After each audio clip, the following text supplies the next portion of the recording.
अगस्त स्वतंत्रता दिवस के दिन सभी को स्वतंत्रता दिवस की बहुत बहुत बधाई।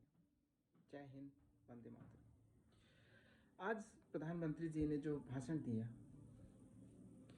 उसमें जो प्रमुख बातें रखी वो रखी उन्होंने भ्रष्टाचार, परिवारवाद, अपनी जो गुलामी की मानसिकता है उससे दूर होने की, पूरे देश को एक साथ काम करने की और देश को एक विकासशील से विकसित राष्ट्र बनाने की। अब इसमें जो भ्रष्टाचार और परिवारवाद को है इसको सीधे पॉलिटिकल एजेंडा से जोड़ दिया जाता है, जैसा कि आप किसी भी विपक्ष वाले को सुनेंगे। तो अब प्रॉब्लम क्या है कि भैया आप अपने पार्टी की इमेज ऐसा क्यों बनाते हो कि कोई भी भ्रष्टाचार का बात करता है, कोई भी परिवारवाद की बात करता है तो उसमें आपका नाम आ जाता है। लेकिन ये मुझे लगता है कि ये बहुत मुझे उनके जो भाषण की सबसे बड़ी बात लगी वो ये नहीं लगी, क्योंकि भ्रष्टाचार और परिवारवाद पे तो मुझे लगता है कि हर बार के भाषण में बात होती है, कभी भी वो कहीं पे भी हो, हमेशा मतलब भ्रष्टाचार और परिवारवाद डिबेट पे रहता है। जो चीज़ डिबेट पे कम रहती है वो है गुलामी की मानसिकता, और इस चीज़ ने अभी तक हमें जकड़ा हुआ है। इस चीज़ से कोई दुराई की बात नहीं है। और एक देश के विकसित होने के लिए सबसे ज़्यादा ज़रूरी है कि आपको अपने ऊपर विश्वास होना चाहिए, क्योंकि जब आपको अपने ऊपर विश्वास होगा तब आप अपना पूरा पोटेंशियल के साथ काम कर सकते हैं। क्योंकि जब आपको अपने ऊपर कॉन्फिडेंस ही नहीं होगा, विश्वास ही नहीं होगा, तो आप सिर्फ दूसरे जो करेंगे उसे फॉलो कर सकते हैं, और जो फॉलोअर्स होते हैं वो कभी भी सबसे आगे नहीं बढ़ सकते, सबसे आगे नहीं जा सकते। तो आपको अपना सोचना है, और आप अपना तब सोच पाओगे जब आपको अपने ऊपर इतना विश्वास होगा। इसके लिए भी आज प्रधानमंत्री जी ने जय जवान, जय किसान, जय विज्ञान के आगे जय आविष्कार बोला। तो ये अपनी सोच को लाने के लिए, और गुलामी की मानसिकता का मतलब आजकल जैसे सब चल रहा है, तो उसका एक बहुत सिंपल सा उदाहरण है कि जैसे हम मतलब बॉलीवुड की बात इसलिए कर रहे हैं क्योंकि लोग उससे बहुत इजीली कोरिलेट कर लेते हैं, है ना। तो जैसे कि आपने जो खासकर जो हिंदी फिल्में बनाते हैं, आपने वहाँ पे बहुत सारे जो डायरेक्टर्स हैं उनके स्पीचेस सुने होंगे उनके, और वो लोग इतना कॉन्फिडेंटली सबके सामने बोलते हैं जैसे उनसे पूछा जाता है कि आप ये आपने ये फिल्म देखी क्या, आपने ये हिंदी फिल्म देखी क्या।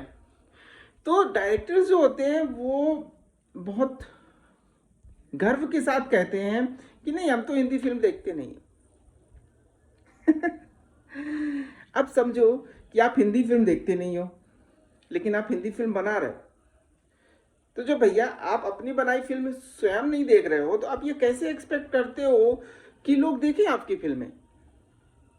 लेकिन ये चीजें चलती रही अभी तक, अब नहीं चलेगी। जो फिल्म में जो प्रोपेगेंडा होता है वो तो अलग चीज है, उसके लिए तो अलग से लोग उनकी वाट लगा रहे हैं, है ना। लेकिन ये बोलना कि भैया हम हिंदी फिल्म नहीं देखते हैं, हमको हिंदी नहीं आती है और हम हिंदी फिल्म बनाते हैं, तो ये कितना बड़ा दोगलापन है। और दूसरी बात, ये तो फिल्मों की बात है, ठीक है, फिल्में नहीं भी होंगी तो मुझे नहीं लगता कि किसी की जिंदगी में कोई फर्क पड़ने वाला है, ठीक है। लेकिन जो गुलामी की मानसिकता का मतलब है वो है कि जैसे जो अब लोकल लैंग्वेज सबको आती है, ये एक ऐसी चीज है, और कि जो मातृभाषा होती है, जो जहाँ पे जो जन्म लेता है, लेकिन जब आपको फोर्स किया जाता है कि अगर आपको हायर एजुकेशन लेना है, अगर आपको उच्च शिक्षा लेनी है, तो आपको एक निश्चित भाषा में ही जाकर उसी में जाके आपको पढ़ना पड़ेगा, वहाँ पे बहुत समस्या आती है। तो सरकार ने ये जो कदम उठाया है कि अब जो भी हायर एजुकेशन होगा, उच्च शिक्षा, उसे भी लोकल भाषाओं में भी होना चाहिए। इससे देश का बहुत विकास होगा, और ये जो अपनी गुलामी की मानसिकता है इससे दूर करने में बहुत मदद मिलेगी। क्योंकि जैसे मैं हिंदी भाषी क्षेत्र का हूँ। अब मुझे अगर हायर एजुकेशन लेना था तो मुझे इंग्लिश में लेना पड़ा।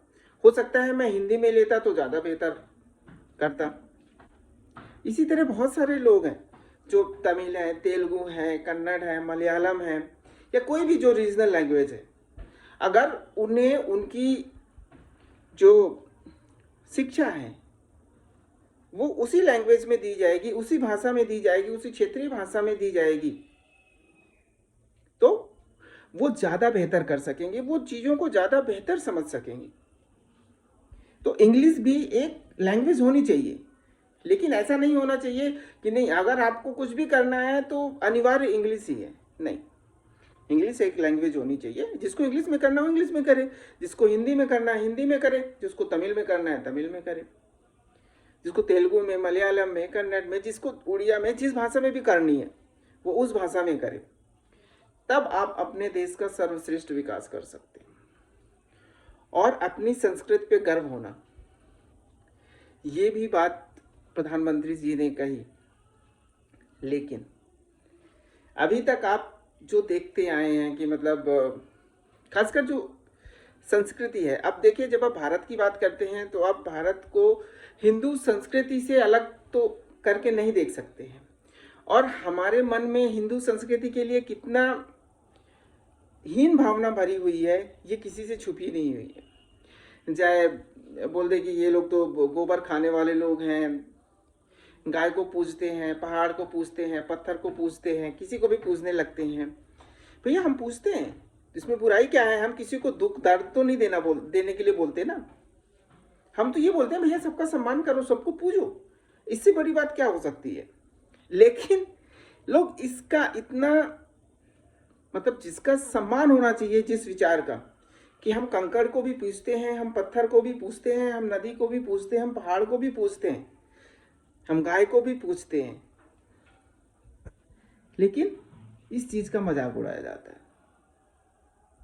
हमारे पोथी पत्रा जो है उसका मजाक उड़ाया जाता है कि कैसे हमारी जो एस्ट्रोलॉजी है उसका मजाक उड़ाया जाता है, जो हस्तरेखा विज्ञान है उसका मजाक उड़ाया जाता है। जबकि जो आजकल आप देखेंगे कि इनका पूरा एक इतिहास है, पूरे लिटरेचर है, हर चीज़ का साहित्य है, हर चीज़ पे रिसर्च हुआ है, उसके बाद ये बना है।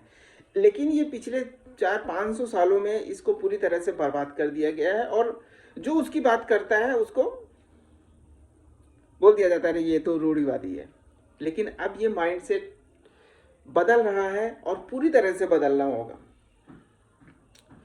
आप आगे जाएंगे जब आप इस चीज पे विश्वास करेंगे, विश्वास अपने ऊपर विश्वास लाओ कि जो तुम सोच रहे हो वो सही है, तब तो तुम आगे कर पाओगे, किसी से जाके कॉन्फिडेंस के साथ बात कर पाओगे।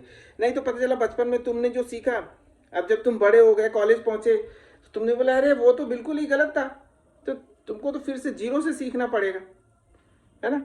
अब बचपन में आप वही सीख सकते हैं जो आपके चारों तरफ होता है। बचपन से तो आप बाहर की चीजें नहीं सीख सकते हो, बाहर की चीजें आप तब सीख सकते हो जब आप वहां पे जाओगे। और अगर आप बचपन से ही बाहर की चीजें सीखने लगोगे तो फिर आपका जो अपना मूल है, सामाजिक, आर्थिक, सांस्कृतिक, धार्मिक, वो सब चीजें खत्म हो जाएंगी। और यही चीज हो रहा है, अभी तक हो रहा था।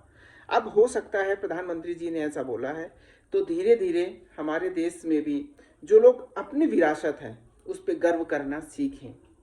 और जो गर्व कर रहा है उसे रूढ़वादी या पुरातन विचार का ना समझा जाए। जय हिंद, जय भारत।